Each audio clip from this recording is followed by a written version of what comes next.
하나님께서 우리에게 주신 말씀은 전도서 11장입니다.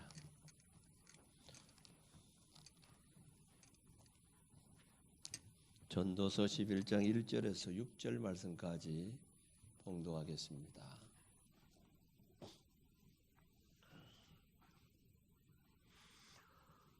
전도서 11장 1절에서 6절 말씀까지입니다. 찾으신 줄 알고 봉독하겠습니다. 너는 내 떡을 물 위에 던지라. 여러 날 후에 도로 찾으리라. 7에게나 8에게 나눠줄지어다. 무슨 재앙이 땅에 임할런지 내가 알지 못함이니라. 구름에 비가 가득하면 땅에 쏟아지며 나무가 나무로나 북으로나 쓰러지면 그 쓰러진 곳에 그냥 있으리라. 풍세를 살펴보는 자는 파종하지 못할 것이요 구름만 바라보는 자는 거두지 못하리라. 바람의 길이 어떠함과 아이 벤 자의 퇴에서 뼈가 어떻게 자라는지를 내가 알지 못한 같이 만사를 성취하신 하나님의 일을 내가 알지 못하느니라. 너는 아침에 씨를 뿌리고 저녁에도 손을 놓지 말라. 이것이 잘 될는지 저것이 잘 될는지 혹 둘이 다 잘 될는지 알지 못함이니라. 아멘. 이 말씀을 통해서 내주실 줄로 믿습니다. 찬양대 찬양 있겠습니다.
아멘. 오늘 새로운 얼굴들 또 나가신 가족들이 많이 오셨는데 우리 나간 사람들이 더 많은 것 같습니다. 내가 보니까 찬양대도 많이 빠진 것 같고요. 폴란드 비행사 로멘 털스키라고 하는 사람이 2차 세계대전에 불란서 비행학교에 있었는데 이 나치 정권이 이 오스트리아를 합병을 했습니다. 조국 이 폴란드가 위험하게 되니까 조국에 들어가서 나라를 위해서 일해야 되겠다 이렇게 마음을 가지고 자기 소유 비행기를 타고 폴란드를 가는 도중에 기관 고장이 생겨서 오스트리아의 수도인 비엔나에 잠깐 착륙할 수밖에 없었습니다. 이제 수리를 끝내고 호텔 문을 나서는데 어떤 사람이 갑작스럽게 이 덜썩기를 밀었습니다. 그래서 화가 나서 그 사람 얼굴을 쳐다보았더니 그 사람 공포가 가득 차 있었습니다. 무언가 추격당하는 것을 감지를 하고는 즉시 그를 데리고 자기 방으로 데리고 갔습니다. 그 사람은 유대인으로서 게스타포에 쫓겨 이 독일 비밀 경찰에 쫓기는 그런 신세가 되었습니다. 그래서 그는 즉시 자기 침대 밑에 모포로 그 사람을 말아서 숨겨 두었습니다. 얼마 안 되어서 나치 경찰이 방에 들어와서 조사를 했지만은 아무도 없으니까 무사히 그냥 돌아가게 되었습니다. 이 덜썩기는 나는 지금 폴란드로 가는 길인데 같이 가겠느냐고 이리 물어보니 제발 그렇게 해주셨으면 좋겠다. 그렇게 해서 다시 이제 폴란드를 가기 위해서 이 비행기를 탔는데 또 비행기 출발 이 직전에 또 기름이 그만 다 떨어져 버리게 된 겁니다. 그래서 국경 가까이 가서 비행기가 결국은 이제 또 다시 거기 이제 세울 수밖에 없었는데 이제 이 덜스키는 더 이상 기름도 넣고 일로 가면 또 조사를 받게 되고 감시가 너무 심하기 때문에 당신은 여기서 어떤 방법으로든지 폴란드로 넘어가도록 하라. 그리고 자기는 더 기름을 넣고 그렇게 해서 또 가겠다. 그렇게 하고는 거기서 헤어졌습니다. 자기는 이제 폴란드로 가기 위해서 바르샤바에 가서 기름을 넣고 그리고 이제 경찰의 조사를 받았지만은 뭐 다른 사람들이 아무도 없으니까 그냥 확인을 하고 돌아가게 되었습니다. 근데 자기 고향 이 폴란드도 결국은 그 독일에 의해서 망하게 됩니다. 그래서 덜스키는 자기 고향에도 있지 못하고 결국은 영국으로 건너가서 이제 영국에서 영국 군대와 함께 비행단장으로 독일군과 전투에 참여를 하게 되었습니다. 이 사람이 너무 노련하기 때문에 전투의 성과를 많이 거두게 되니까 매일 신문에 인기 비행사로 이 사람이 소개가 되었습니다. 그런데 한 번은 이 독일 군대와 전투를 하다가 큰 부상을 입게 되었는데 뇌를 다치게 되었습니다. 다행히 생명은 건졌지만 뇌를 다치게 됐으니까 완전히 이제 이 사람은 정상적인 삶을 살아갈 수 없는 그런 상황에 이르게 되었습니다. 그리고는 이제 수술실에 들어가게 되었는데 수술을 잘 끝나게 되었습니다. 다행히 잘 끝나게 되었는데 수술을 끝나고 난 다음에 그 의사가 그 덜스키에 찾아와서 저 얼굴을 잘 저를 모르겠습니까? 이런 얘기합니다. 뭔가 좀 본 얼굴 같았어요. 그래서 뭔가 조금 낯이 이건데요 이렇게 하니까 당신이 저를 오스트리아에서 수도에서 당신이 나를 구해준 사람입니다. 비행기에 구해준 사람이라는 겁니다. 근데 자기는 지금 스코틀랜드 병원에서 뇌의사로서 가장 신뢰받는 뇌의사인데 털스키라고 하는 이 사람이 뇌를 다쳤다는 얘기를 듣고는 자기가 보답할 길이 여기 왔다 생각하고 먼 거리에서 거기까지 와서 자기 수술을 했다는 거예요. 그래서 그 사람이 살게 되었다 하는 겁니다. 이 유태인이 참 게스타포에 의해서 죽을 상황에 그 건져주었던 그것이 결국은 자기 자신이 죽게 된 상황 속에서 이제 살게 되는 놀라운 기적의 역사가 일어나게 되었던 것입니다. 오늘 이 전도서에 보면 양식을 무리에 던져라. 여러 날 후에 도로 찾으리라. 이런 말씀이 있는데, 이 전도서는 지혜의 왕 솔로몬이 노년에 지은 그런 말씀입니다. 전도서의 주제가 무엇입니까? 인생이 무엇인가? 인생을 어떻게 살아야 하는가 하는 것입니다. 그런데 이 전도서 앞부분에서는 하나님을 떠난 인생이 얼마나 헛된가, 그리고 얼마나 무익한가 하는 것을 기록을 하고 있습니다. 그리고 이 마지막 부분의 11장, 12장에 가서는 결론부로서 그 헛된 인생이 어떻게 하면 헛되지 않는 인생을 살아갈 것인가에 대해서 교훈을 내주고 있는데, 그 헛되지 않는 삶이 두 가지입니다. 하나는 여호와를 경외하면서 살아가는 삶이요, 또 하나는 이웃을 위해서 도우면서 살아가는 그런 삶을 강조하고 있습니다. 오늘 이 본문에 보면 이웃을 돕는 삶에 대해서 첫째, 너 떡을 내 물 위에 던지라, 이렇게 말씀을 하고 있습니다. 1절에 보면 너는 내 떡을 물 위에 던져라, 여러 날 후에 도로 찾으리라, 이런 말씀이 있는데, 이 말씀을 두 가지로 해석할 수 있습니다. 그러니까 하나는 문자적인 해석으로서 이 떡이라고 하는 것은 먹는 음식입니다. 다시 말하면 물질로 해석을 합니다. 그래서 떡을 물에 던지라고 하는 말은 너가 가지고 있는 뭐 음식이라든지 물질이라든지 이것을 다른 사람에게 돈을 나눠주고 또 선을 베풀고 그렇게 해라는 겁니다. 그러면 언젠가는 찾겠다 하는 말씀이고, 또 하나는 영적인 해석으로서 떡은 하나님 말씀으로, 그리고 또 물은 세상으로, 하나님 말씀을 다른 사람에게 나누게 되면 그 영혼을 언젠가는 구원하게 된다 하는 것으로 그렇게 해석을 하고 있는데, 이 두 가지 다 맞는 해석입니다. 떡을 물 위에 던지면 어떻게 됩니까? 없어지는 것이죠. 낭비하는 것입니다. 그러나 1절 끝에 보면 이것을 여러 날 후에 도로 찾을 것이라, 그렇게 말씀을 하고 있습니다.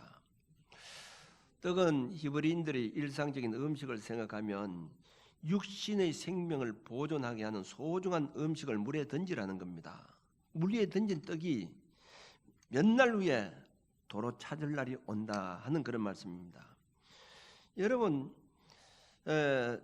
떡을 물 위에 던져버린 행위는 손해가 됩니다. 다시 말하면 이익될 것이 없다는 거죠.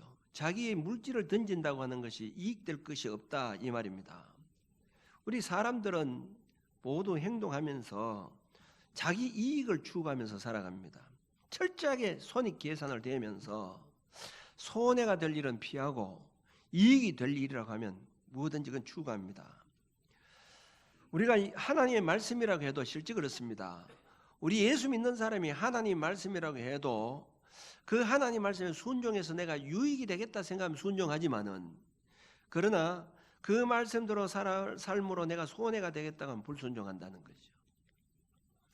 한 번은 예수님께서 율법사가 찾아왔죠. 선생님, 어떻게 하면 내가 영생을 얻으릴까? 이렇게 했을 때 예수님께서 너 있는 것을 팔아서 가난한 사람에 나눠주라, 이렇게 했습니다. 이 사람이 주님께서 하신 말씀이지만은 자기 있는 재산을 팔아서 남에게 준다고 하는 것은 자기가 계산해 볼 때 이건 손해라, 이 말이죠. 그러니까 그는 근심하면서 돌아갔다, 이렇게 했습니다. 왜 그렇습니까? 만일 그 남에게 주어서 자기에게 뭐 주식을 투자해서 많은 이익이 돌아온다고 하면 할 수 있겠지만은 손해라고 생각하기 때문에 순종할 수 없었다고 하는 겁니다. 그러나 오늘 이 말씀은 농사의 원리와 같은 말씀이라고 하는 것을 우리는 꼭 받아들여야 됩니다. 농부들이 종자를 밭에 뿌리는 것은 잃어버리는 것으로 생각해서는 안 되죠. 내 손에서 떠나는 것이고 또한 내 곳간에서 없어지는 것이기 때문에 낭비라고 생각할지 모르지만은, 그러나 그렇지 않다는 거죠. 봄에 씨를 뿌리게 되면 가을이 되면 30배, 60배, 100배의 결실을 거두게 되는 것입니다.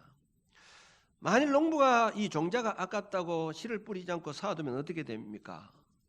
사두고 먹으면 당장에는 좋을 수가 있죠. 그러나 거둘 수가 없기 때문에 결국은 굶어서 죽을 수밖에 없는 겁니다. 자, 우리가 이 구제하고 뭐 자선 사업하는 것도 꼭 마찬가지라는 것이죠. 잠언서 19장 17절 말씀 보면 가난한 자를 불쌍히 여기는 것은 여호와께 구워드리는 것이니 그의 선행을 그에게 갚아 주시리라. 그렇게 했습니다. 가난한 사람을 구제하고 돕는 것은 하나님의 보상이 분명히 약속되어 있습니다. 그러나 여기서 말하는 이 가난한 사람에게만 꼭 해당되는 말씀이 아닙니다. 내가 남에게 무엇을 베풀면 그것이 절대로 없어지는 것 같지만은, 잃어버리는 것 같지만은 언젠가는 돌아오는 날이 있다 이 말입니다. 이것은 꼭 우리 선뿐만 아닙니다. 악도 마찬가지입니다. 선을 베풀면 선이 돌아오는 날이 있을 것이고, 악을 그 사람에게 베풀면 악이 돌아오는 날이 온다 하는 말이죠.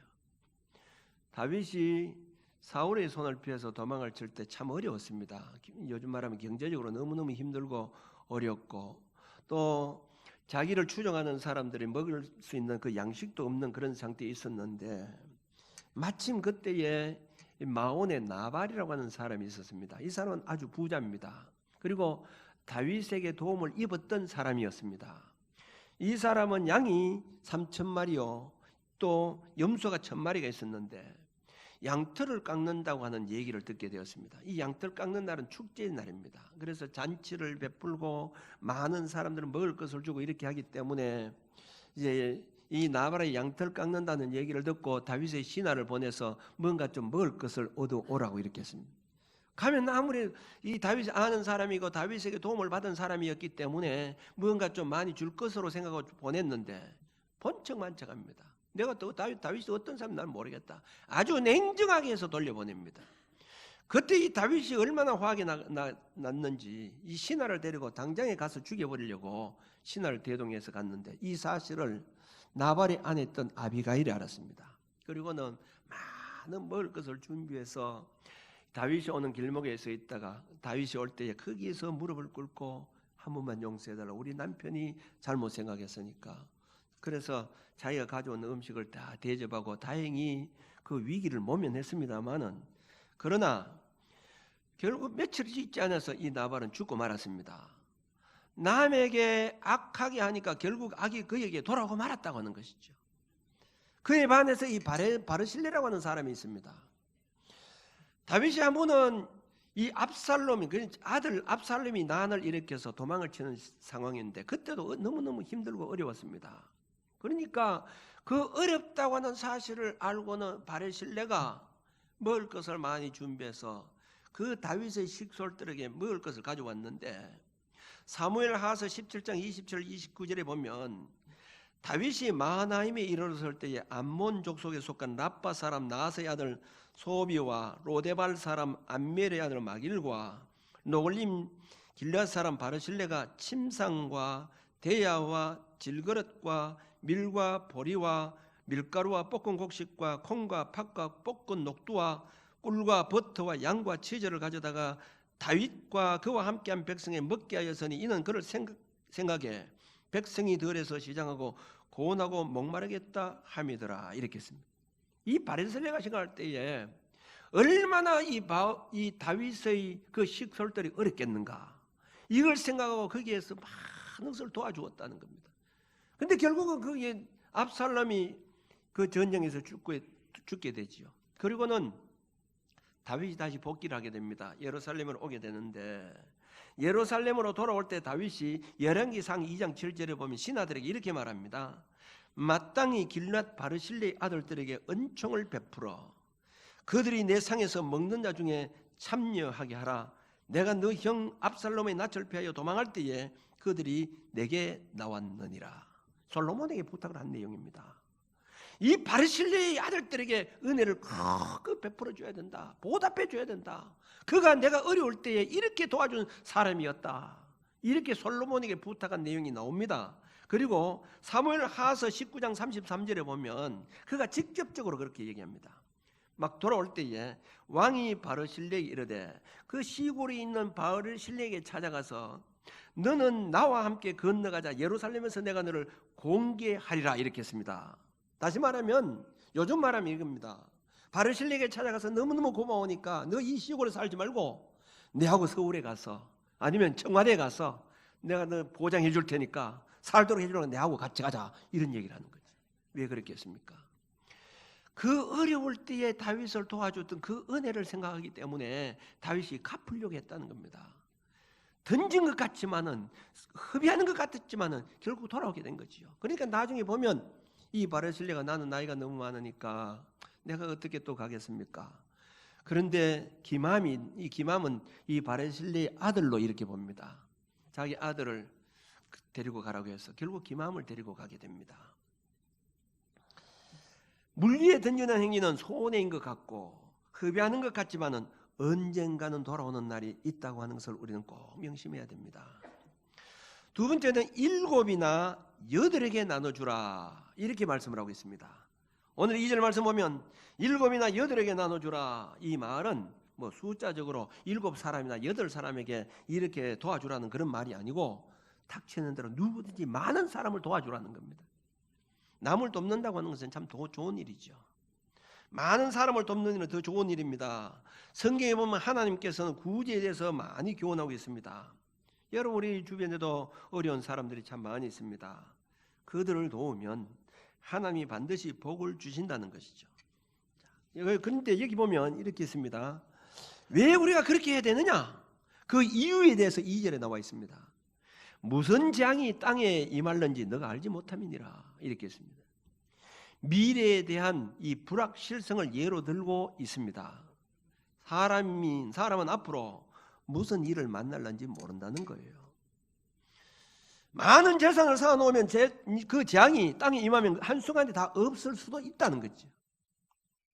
뭐 내가 많은 것을 거두었으니까 천년 만년 이렇게 될 것으로 생각하는데 그것이 아니라는 거죠. 3절 말씀에 보면 구름이 비가 가득하면 땅에 쏟아지며 나무가 나무로나 북으로나 쓰러지면 그 쓰러진 곳에 그냥 있으리라 이렇게 있습니다. 재앙이 부지불식간에 올 수도 있다 하는 말입니다. 이 말씀은 알지 못하는 순간에 갑작스럽게 재앙이 닥칠 수 있기 때문에 항상 우리는 선을 베풀며 살아라는 겁니다. 누가복음에 보면 어리석은 부자의 비유가 나옵니다. 한 농부가 농사를 지어서 많은 소출을 거두게 됩니다. 그리고는 창고를 만들고는 거기에서 오랫동안 먹을 것을 저장해 놓았다고 이렇게 했죠. 자기 생각에는 이렇게 저장해 놓으면 아무리 어려움이 있어도 오랫동안 그는 걱정 없이 살 것이라 이렇게 생각했습니다. 그런데 하나님께서 말합니다. 너 영혼을 오늘 밤에 데려가겠다 이렇게 했습니다. 왜? 인생을 모른다는 거죠. 만일 그 농부가 하나님께서 오늘 내 생명을 불러가신다고 하면 절대 그렇게 생각하지 않았을 것입니다. 무슨 재앙이 땅에 임할는지 너가 알지 못한다 이렇게 했습니다. 일본에 가면 루미네 백화점이 있다고 합니다. 루미네 백화점. 이 백화점 주인이 원래는 배우 출신인데 얼굴도 예쁘고 아주 잘생긴 사람인데 결혼하지 않고 혼자 살다가 돈을 많이 벌어서 그 60대 초반에 자기가 살 고급 저택을 지었다는 겁니다. 그건 저택을 짓는데 엔화로 30억, 우리나라 돈으로 약 한 300억 들여서 자기가 살 집을 짓게 되는데 다 짓지 못하고 죽고 말았다는 거죠. 무슨 재앙이 임할는지 너가 알지 못한다는 거지.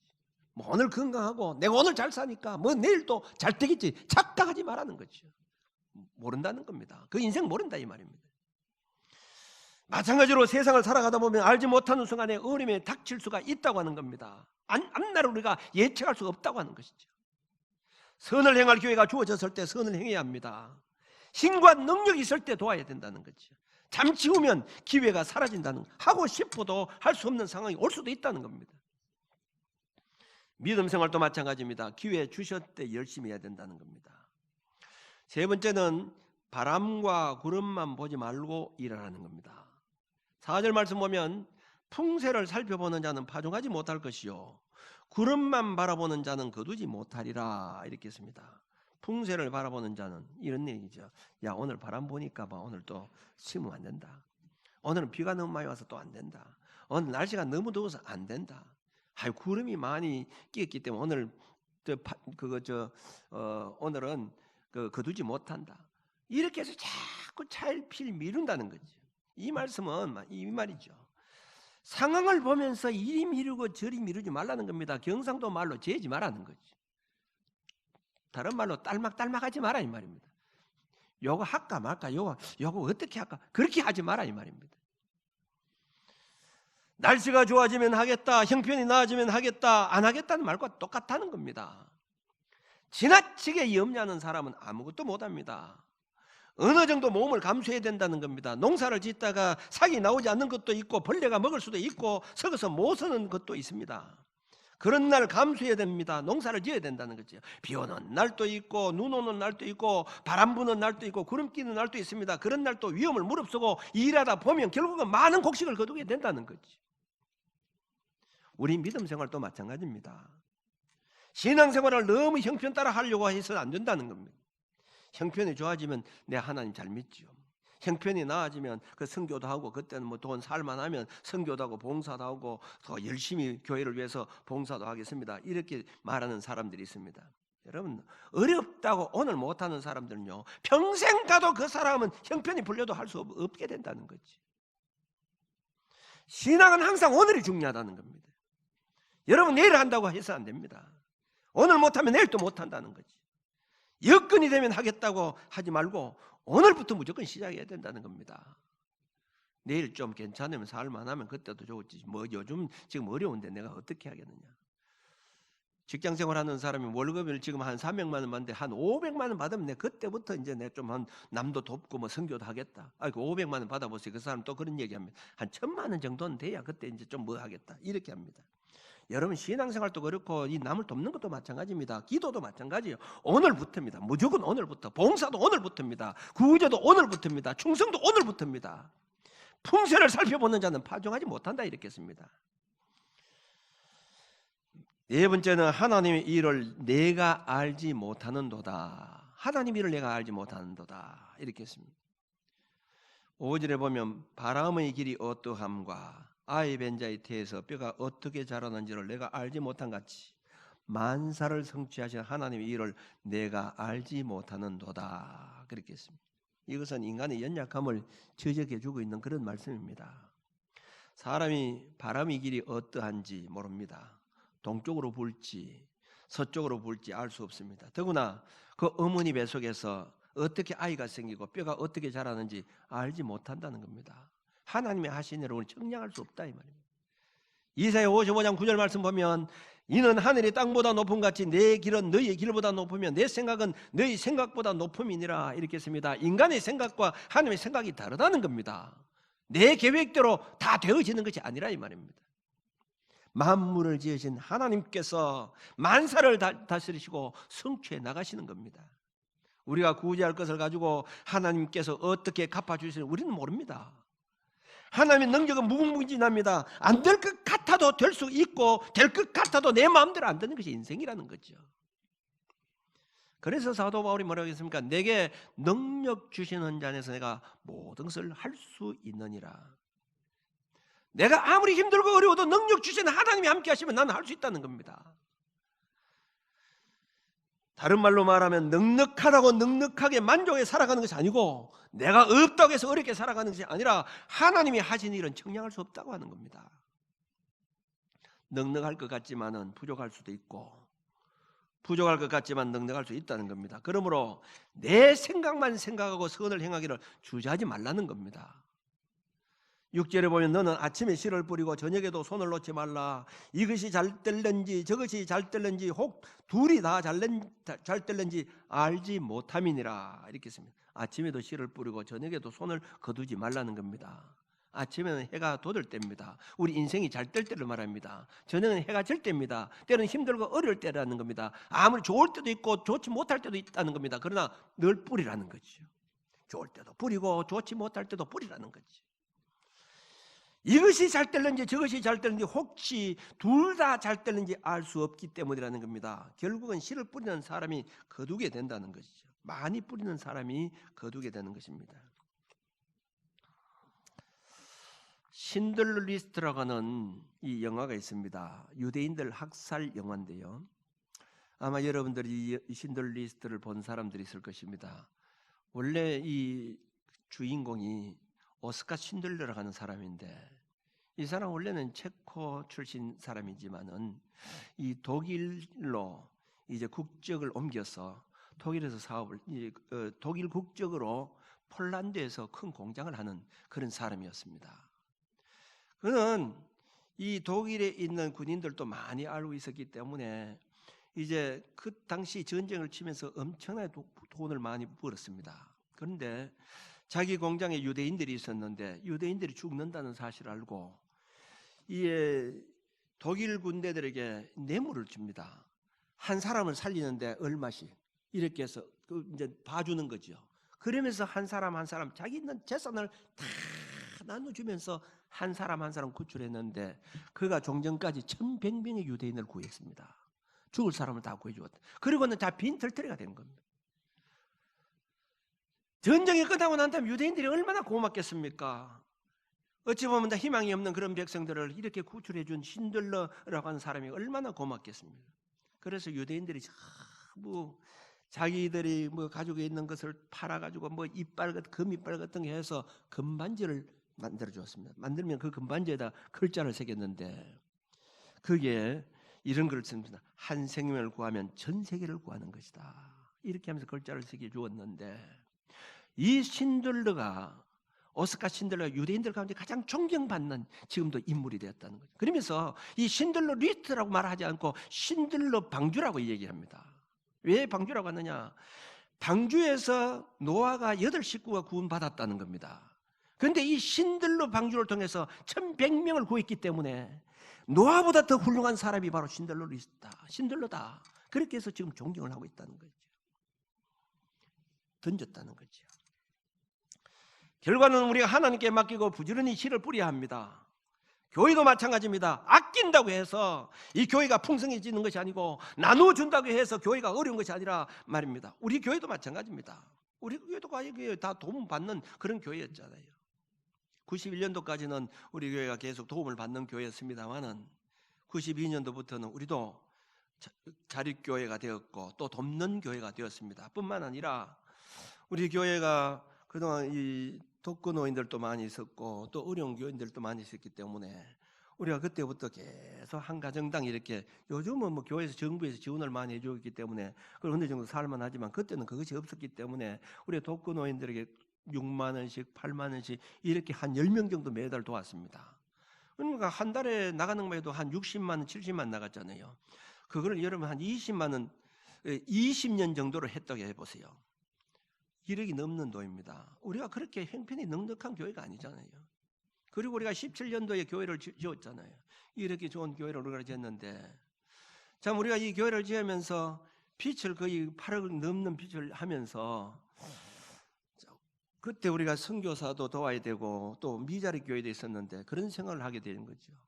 우리 교회가 이제 그래도 지금 매달 나가는 돈이 상환금이 700만 원 이상의 돈이 나가야 되는데 지금 이렇게 나가는 선교비 같은 거 나오면 거의 100만 원 돈 가까이기 때문에 이때 우리가 빚 갚을 동안에는 그만둘까 이런 생각을 했습니다만은 그래도 중단하지 않고 계속 했습니다. 오늘까지 했는데요. 오늘까지 거의 6년 동안 하면서도 한 번도 돈이 없어서 상환하지 못한 날이고 오늘까지 오게 되었고 작년부터 우리가 이자가 거의 배가 올라갔잖아요. 2.4%에서 5.4, 5.5%까지 올라간 상태에 있습니다. 그럼에도 불구하고 하나님께서 이 코로나 상태 속에서 많은 교회들이 어렵다고 이렇게 했는데 우리 교회는 코로나 상태에서 재정이 더 풍부해졌다 이 말입니다. 사랑하는 성도 여러분, 잠언서 11장 25절 말씀에 보면 흩어 구제해도 더욱 부하게 되는 일이 있나니 과도히 아껴도 가난하게 될 뿐이니라 이렇게 말씀을 하고 있습니다. 우리 주변에 어려운 사람들이 많이 있습니다. 어려운 사람들뿐만 아닙니다. 어려운 선교사들도 얼마나 많은지 몰라요. 지금 바깥에 나간 이 선교사들 가운데 이 모구의 교회에서 이 선교비를 내지 못해서 지금 어렵게 생활하는 선교사들도 너무 많이 있습니다. 뿐만 아니라 교회도 미자리 교회에서 그 어려운 교회들이 많이 있다는 겁니다. 오늘 성경은 우리에게 분명히 이렇게 말씀하고 있습니다. 교회도 마찬가지입니다. 우리 개인도 마찬가지라는 겁니다. 떡을 던지는 것은 허비하는 것 같지만 결코 그렇지 않다는 거죠. 오늘 분명히 우리에게 그렇게 말씀하고 있습니다. 떡을 던지라. 여러 날 후에 도로 찾으리라. 사랑하는 성도 여러분, 우리가 던지는 일에 최선을 하면서 살아가는 저와 여러분들이 되어주시길 바랍니다. 기도드리겠습니다. 고맙고 감사하신 아버지 하나님, 오늘도 부족한 종을 다 내세워주시고 주의 말씀 증거할 수 있도록 은혜 베풀어 주신 것을 감사합니다. 떡을